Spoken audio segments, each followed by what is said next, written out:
obviously fighting back in the third period like that, just our guys have been there before, done that before. We knew that we could score 2 goals in the third period, just I think from confidence of the year that we've had. And but that being said, you got to go out and do the work, and I thought the guys really pressed in the third period.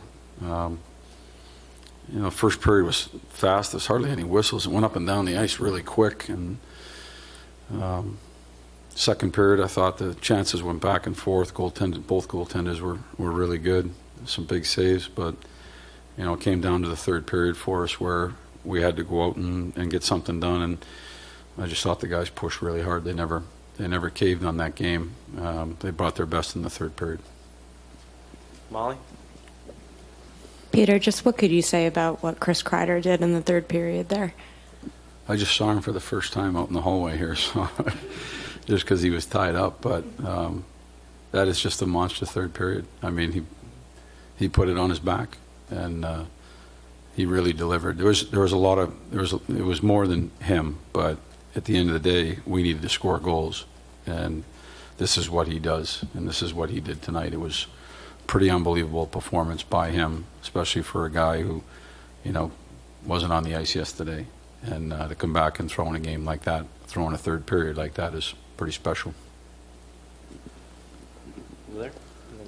Peter, in the second period, there was a sequence where Martinook makes that incredible scooping out of the net, and then I think Panarin goes in a breakaway, doesn't score.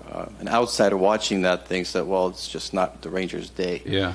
What are you thinking at that moment, and what do you do about it? Yeah, I mean, that would have been. I think that would have made it 3-2, right? If that had gone in, it would have made it 3-2, and that would have been obviously a big goal for us at that point. We wanted to win the second period. We scored to make it 2-1 and get back into that game. And if you score that next goal, you've won the second period and you've set it up for the third.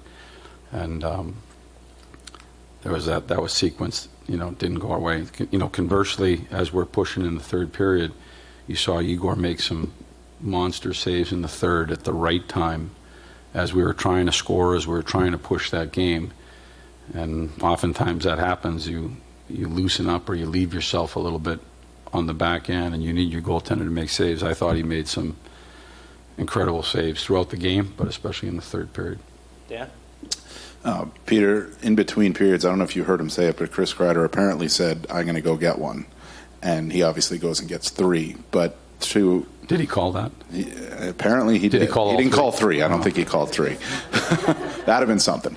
But I guess, further into, just his performance tonight, but just who he is and what he means to this team, for him to stand up and say something like that in the locker room and then go out and deliver. Yeah. What does that tell you about who he is and what he means?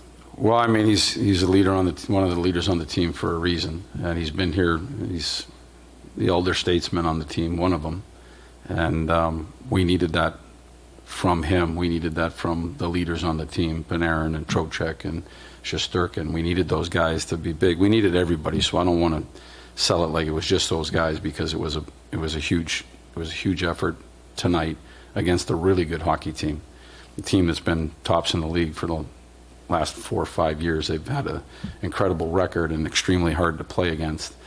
But you're down in a situation and in a game like that, you need that leadership, and you need those players to step up and make a difference in a game when you're down a couple of goals, and I thought they all did. But obviously him with 3 goals, it certainly leaves a mark, and it's got his stamp on it. Larry?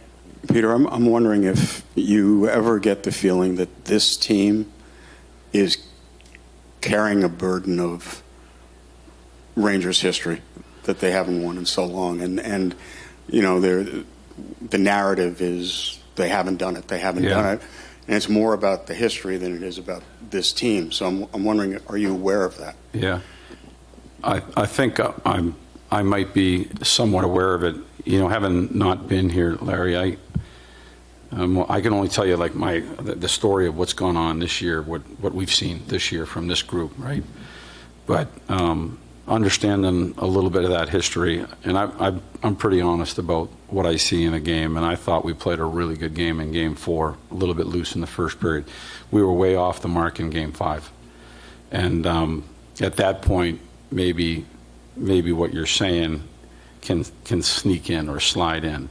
And that was what, in my opinion, what was really probably one of the biggest points tonight, is that when our back was up against the wall going into the third period, the players in that room delivered against a really good hockey team. And we were able to find ourselves to be able to score goals and now move on to the conference finals. Yeah. Peter, I guess I got to ask this just simply because you're halfway to where you want to be. How quickly do you turn your focus now to what's next? How long do you allow yourself to enjoy this before you turn your focus to what's next? We've been I don't know the schedule of what's going to happen here and when we'll be called to the table again for Game 1, which is just really exciting, and I think everybody's fired up about that. But I think we've been fortunate with the way that the season ended, the way the first round ended, and what you guys were able to see when you're in there is a little bit of rest, and then almost like a mini training camp to try and get ready for the next opponent has worked really well. And so I think we'll have a few days. I think we'll be afforded some of that again, which is nice. And then we'll be ready when they tell us it's time to go. We'll be ready to go.